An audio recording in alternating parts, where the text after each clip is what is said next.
Every year in the draft, we see a player who is supposed to be taken in the first round fall to the second round. The Carolina Panthers, as we know, don't draft until the second round. Of those players that potentially fall, who would be a no-brainer selection for the Panthers at 33? We'll talk about it right here on this weekly Friday mailbag edition of Locked On Panthers.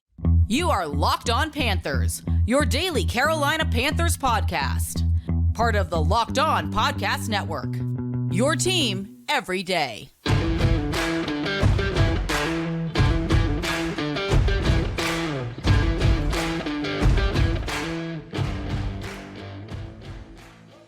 Welcome into another edition of the Locked On Panthers podcast, a part of the Locked On Podcast Network. I'm your host, as always, Julian Council, talking Carolina Panthers with you every Monday, Tuesday, Wednesday, Thursday, and of course, Friday, your team every day. That's our motto here on the Locked On Podcast Network. Subscribe or follow the show for free on YouTube or wherever you listen to your favorite podcast.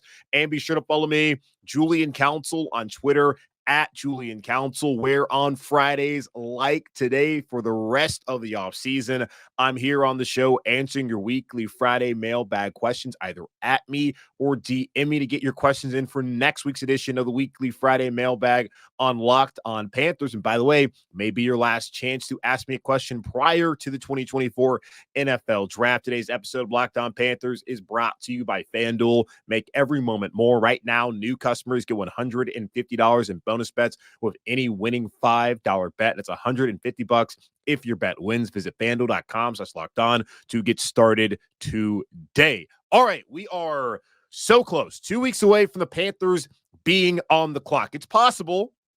Certainly is. The Panthers select on Thursday night. I don't think that's what they want to do. And from all the intel that we've seen, they're more likely to trade back into the second round than they are to trade up into the first round. So we're 2 weeks away from the Panthers officially being on the clock at 33 and at 39 and at 65, unless they decide that they want to move back from any of those three picks. But let's focus in on today's show, talking about the second round here on this weekly Friday mailbag edition of Locked On Panthers. In particular, guys that are just can't miss prospects if they fall back in the draft. We see it every single year. There's a guy sitting in the green room, wherever he's at, whether it's going to be in Detroit this year, it's been in Vegas in the past, used to be all the time at Radio City Music Hall in New York, where you thought that player's going to be a first rounder. They don't go in the first round, and it's awkward. They're being shown on TV all night long by ESPN and NFL Network, and then they finally get selected. They are in the second round and get to finally have a hug of Commissioner Roger Goodell. I think he does second-round draft picks, and it's all sad, but it's also happy because they're getting the opportunity. Of those players this year, who's the one that's a no-brainer? And that's what Riley wants to know. Lately, he's been seeing mock drafts of Kool-Aid McKinstry, the corner out of Alabama, falling out of the first round. Is he a no-brainer pick at 33 if he slips? Possibly. Looking at the draft needs for the Carolina Panthers, did this show last week. I feel like wide receiver is still a major need for the Panthers. I don't look at any of the guys on the roster right now and know with absolute certainty that they're going to be a long-term option here in Carolina. Deontay Johnson could be outstanding this year. The Panthers are going to have to re-sign him because he's going to be a free agent in 2025, or they can franchise tag him. We'll see how that plays out. Adam Thielen, probably last year for him. Jonathan Mingo, didn't see enough of that of him last year to believe that he is going to be a long-term answer in Carolina. And then Terrace Marshall Jr., he's had 3 years, hasn't shown us much at all, and he's entering into in the final year of his rookie deal.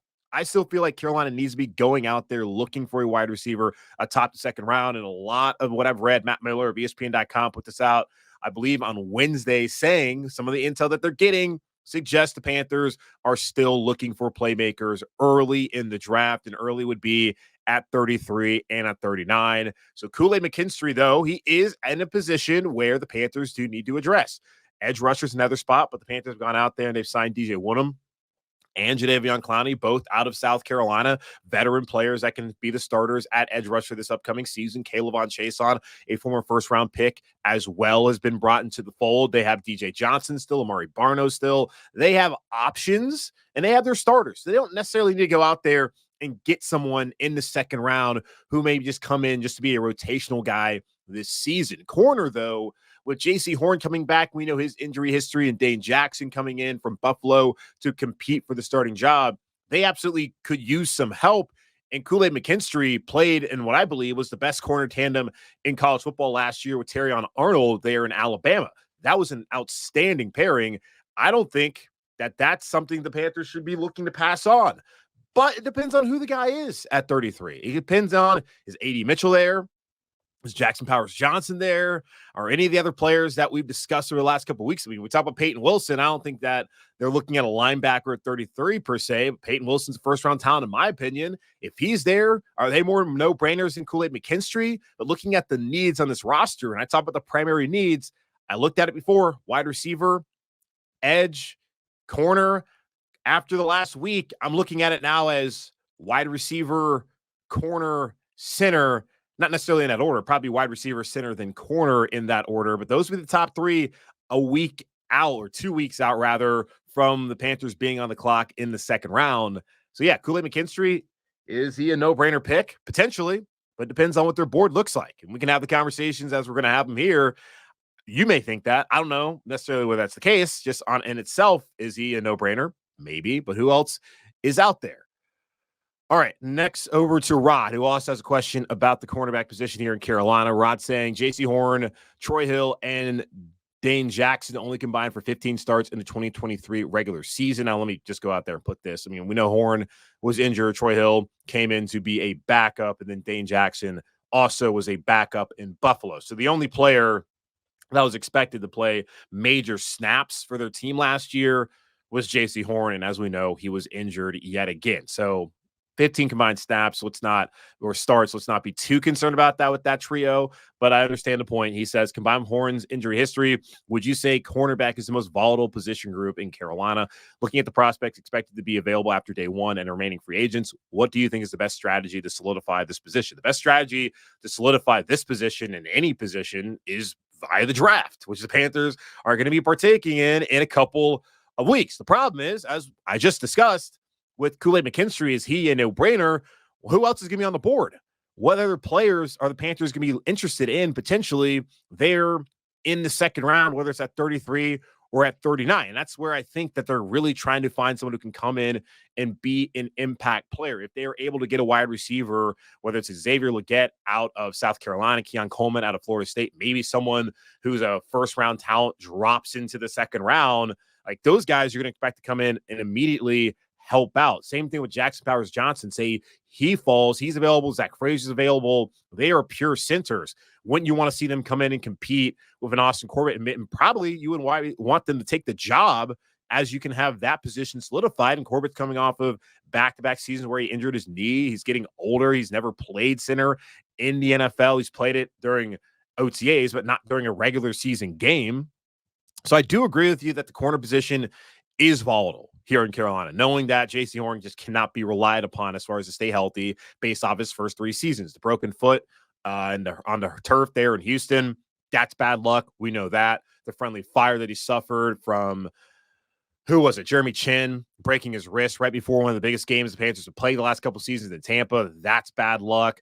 And the other injuries, it's been unfortunate as well. He's not trying to get injured. This was a concern back when he played out South Carolina, his durability and whether he was going to be able to physically hold up and not have these nagging injuries, which have occurred so far through the first 3 seasons here in Carolina. So not knowing whether he can play a full 17-game schedule, which he's not shown so far. Troy Hill, he's up in age past 30. Dane Jackson, he's been pretty durable in his career in Buffalo, not missing a lot of time and having to be pretty much a full-time starter back to that 2022 season. There's not much behind them. If anything happens to Horn, which right now, it assume will be the case, and you want to think positive thoughts, just 3 years of evidence have showed us that you cannot depend on this man to be available for even 13 games in a season. The Panthers don't have much behind them, and they need to find a long-term option, because if Horn is someone the Panthers don't depend on, don't believe can stay healthy, I don't think they're going to exercise that 5th-year option. And if they're proven right, once again, this is his last year in Carolina. Troy Hill, can't imagine there's much more time for him in Carolina.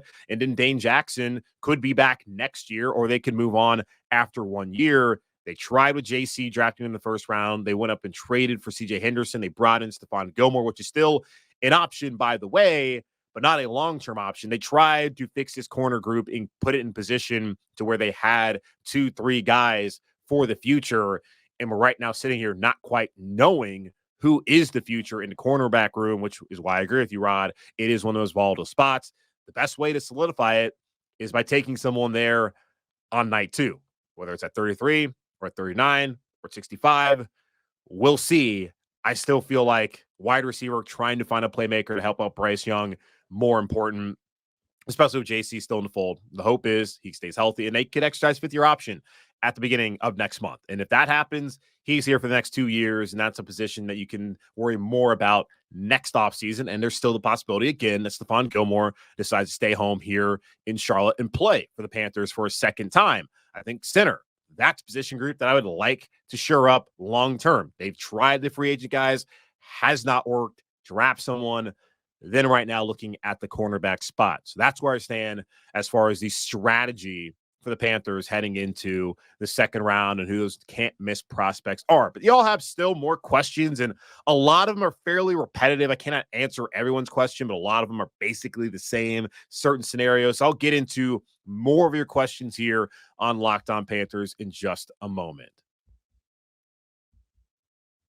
Passion, drive, and patience. The formula for winning championships is also what keeps your ride or die alive. eBay Motors has everything you need to maintain your vehicle and level it up to peak performance, from superchargers, roof racks, exhaust kits, LED headlights, and more. Whether you're into speed, power, or style, eBay Motors has got you covered. With over 122 million parts for your number one ride or die, you'll always find exactly what you're looking for. And with eBay Guaranteed Fit, your part is guaranteed to fit your ride every time or your money back, because with eBay Motors, you're burning rubber, not cash, of all the parts you need at the prices you want. It's easy to turn your car into the MVP and bring home huge wins. Keep your ride or die alive at ebaymotors.com. Eligible items only. Exclusions apply. eBay Guaranteed Fit, only available to U.S. customers. Let's get back to it. The Weekly Friday Mailbag here on Locked On Panthers. One more mailbag after this before the start of the 2024 NFL Draft. So please at me or DM me on Twitter at Julian Council to make sure you get your question in next week. Doesn't guarantee I'll answer it, because a lot of y'all are asking literally the same question. We've been discussing these for the last couple of weeks, and that's why got to get to the draft. Next week is one of those weeks where it's like, damn, what exactly is there going to be new to say? What am I going to talk about? I mean, that's not the best endorsement of the show, but I'm going to find a way, like I did this week. We'll continue to look at it, but really just ready to get to draft week, ready just to get to the draft and to have these questions answered, because you can only talk about the same thing so many times in a different way. And that is my struggle here on Locked On Panthers. But appreciate all of y'all tuning in, hanging out here with me yet again on a Friday. This one comes from Al, who believes that Jackson Powers Johnson, if he falls to 33, the center out of Oregon, that's a player the Panthers have to get. He's the no-brainer pick for him. He asked, though, if at pick 39, all the wide receivers left are a day two talent, which you can take one of them at pick 65, do you think getting a cornerback at 39 and center at 33 is worth it, and risking 65 for wide receiver? No. Just to be short, no. I don't think risking getting a wide receiver talent until round 3 makes sense for the Panthers. I truly don't. And this is going to go back to the intel I was bringing up to you. This came out on Thursday. Matt Miller of ESPN.com. Still hoping to get him on the show. We had him scheduled. We're not able to get him rescheduled as of this point in time. Maybe that'll happen for next week. We'll see. He put this out there on ESPN.com Thursday morning when asked what they're hearing about the Panthers draft, saying a conversation with evaluator for the Panthers brought up the team's desire to add playmakers around second-year quarterback Bryce Young early in the draft. And the quote is, if we want to keep our jobs, we'll get him some help, the evaluator said. The Panthers could target wide receivers Keon Coleman out of Florida State or Xavier Legette out of South Carolina at number 33. Legette's South Carolina Pro Day was heavily attended by the Panthers front office. I mean, Columbia is not that far away, so I would hope it would be attended, and coaching staff. And the Carolina Panthers also met with Legette twice during Senior Bowl week, per a source to the player. So there's clearly interest in Xavier Legette. Personally, for me, I would rather have Keon Coleman, a man who was an absolute stud this past year. So was Legette. It's just hard for me to ignore a guy who for 4 years did nothing, don't care about position changes or not, did nothing, and then all of a sudden blew up. Coleman, good player at Michigan State, playing next to Jaden Reed when he was there with Peyton Thorne as their quarterback. Then he transferred because he thought Thorne was no good, which turned out to be the case this past year at Auburn, and went down to Florida State and balled again. That's a guy I would rather have over Leggett. Not saying that Leggett can't be a good player. I'm always weary of getting guys who didn't do anything for 4 years in college and all of a sudden at like 23 figured it out. Are they going to have that time in college to figure it out? Like Kenny Pickett's one of those guys I bring up. He started all that time at Pitt and it was no good. And then all of a sudden blew up and he hits the NFL. And what do you know? He's no good. Now, maybe he needs 4 years to finally be good. And maybe that would be the case for these receivers. The problem is you don't really have that much time to do that in the NFL because guys are getting fired. This is your job, and there's a draft. They're trying to bring in people to replace you every single year. Yes, there's recruiting in college. Understand that. That's similar to the draft, but still, I don't know how much time, as the evaluator says, the Panthers have. This staff knows that they got to build around Bryce. They got to get his fundamentals right, and they need to put people who can help him on the outside. Otherwise, they're out. So that'd be a big risk there. As far as your question goes, and going with a corner and a center there with the first 2 picks in the second round, I still would rather have center and wide receiver first, then center, unless there's like, I guess, that corner, and you have to get to that point in time in the draft.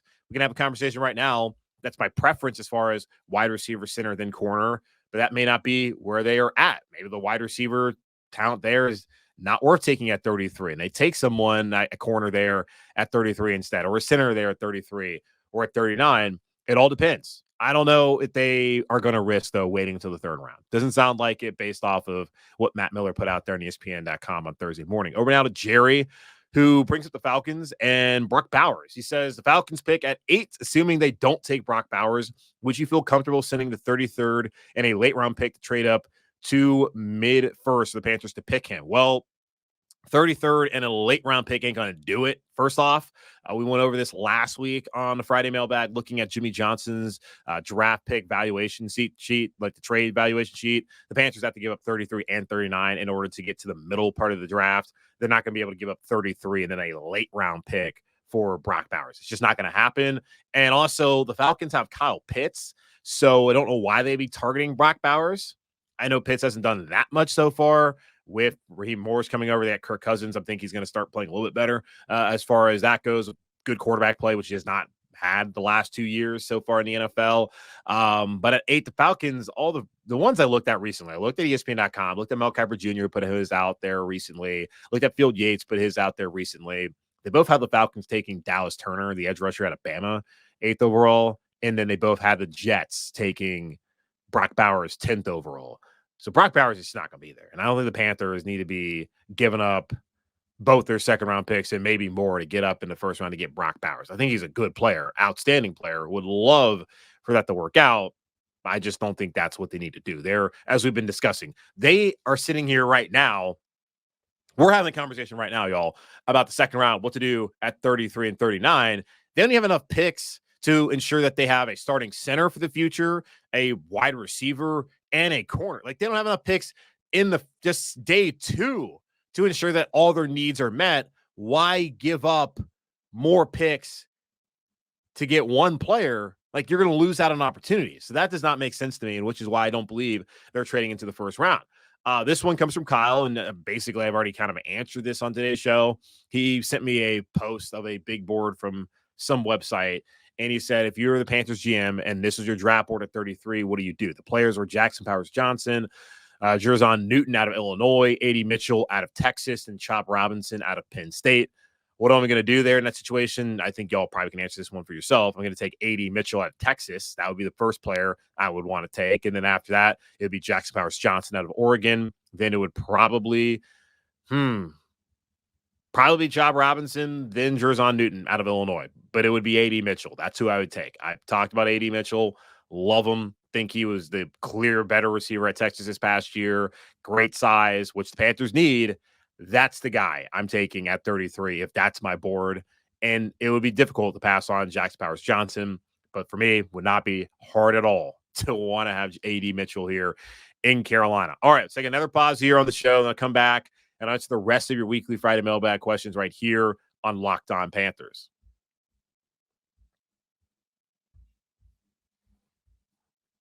A few more questions here on this weekly Friday mailbag edition of the Locked On Panthers podcast. Again, at me or DM me. Get those questions in for next week's edition of the show. Likely the last time you can ask me a question heading into the draft. And honestly, by the time we get to draft week, what other questions are there? Unless the Panthers make a trade or sign a player, ain't nothing really changing.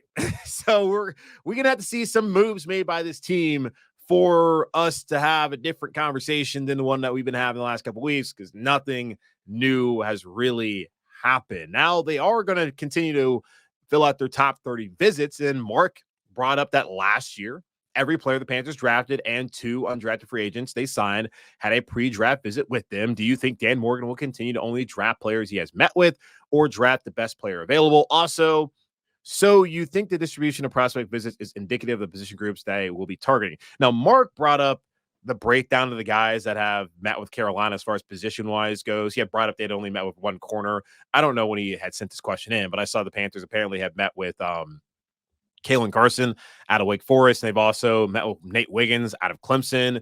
And you go to different websites. I don't know if there's one place that is completely tracking it. I'm sure there's multiple places that are tracking it. I don't know if there's one place that is 100% accurate. I don't know if it's on the Panthers website. I was looking all over the place trying to find the top 30 visits. I don't really get too consumed by those. Yes, of course, they're important, but there wasn't one place I found that had every single top 30 visit. Some boards like CBS Sports, they had some players. Pro Football Nation or Network had some players. Panthers Wire had players, and none of them were 100% confirmed as being correct. But bringing up just fact like pre-draft visits, it's not 100% of the time where a player has met with that team that takes him. These teams have had years to evaluate the player and what they've done in college. They've had time to speak to their coaches. They've had time to talk to other sources out there, speak to scouts, and figure out whether they are someone who can play at this level and whether there's someone that can handle being a mature adult and not doing dumb things off the field, taking care of their body and coming up to work, because this is a job, and getting the job done. Can you come to work correct? That's really what they're trying to find out. You don't necessarily need to meet with the individual to find that out. I would think that you would want to meet with them, but that's not always been the case. Now, for Carolina, they're doing the thing that I think makes the most sense, that you're sitting down, talking to the players and getting to know them before deciding, yes, this is who I want. It's a job interview. And how many jobs have you ever interviewed for where you didn't even interview with the people? Maybe you have a connection where your dad's friend got you into that job or something like that. But typically, you got to meet with your future employer before being employed by them. Now, every player in the NFL is going to be meeting with NFL teams, so they kind of are having a job interview, but you would think that the direct team you're going to be drafted by, you would meet with. I would expect that the Panthers are going to continue to take players that they have met with. I don't know if they're going to exclusively only take players that they met with, but I'm going to imagine they're going to continue to take players who they have sat down and met with. And just because they didn't take a top 30 visit does not mean the Panthers aren't interested in. They could have talked to this player at the Senior Bowl or at the Combine. They didn't have to bring him to Charlotte in order for them to talk to him. They could have gone to their school during a pro day and met with them. That's what they did last year, where they met with Bryce, met with CJ Stroud, Will Levis, Anthony Richardson. They just went to those places to talk to those players. And I think that they've probably done some of that during the pro day circuit. So I expect that they're going to take guys that they've spoken to, and it's possible that they will take a guy that they did not talk to, even though I think it's a little bit more unlikely. And we have to understand Dan Morgan has been a part of this Panthers organization the last couple of years, and he has to have a certain mindset. And he's a former player, which is going to be different than how the most of the GMs out there, because most GMs are not former players, go about things when it comes to the draft.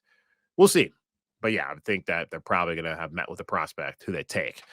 Final question coming over from John Luke, who says, I know your feelings towards Terrace Marshall Jr. Mine are similar. The Panthers, as we know, need a taller physical wide receiver, which we could get in the draft. However, we have seen flashes of TMJ being a jump ball and more physical wide receiver. Do you think Dave Canales has kept him around because he sees something there, or would it be a financial liability to cut him? It would not be a financial liability to cut him. It would save $1.4 million.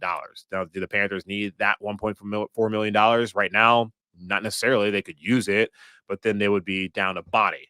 I think that what they wanted to do at the very least is just go through the offseason trade for a player like Deontay Johnson, which of course we know they've done, draft some receivers, maybe just a receiver, and they brought in David Moore as well for a second stint in Carolina. I think they just wanted to go through the offseason, then really decide from there what to do. They could cut Terrace Marshall post June 1. They could decide to cut him once they get the roster cut down day here in Charlotte in August. That's what they could decide to do.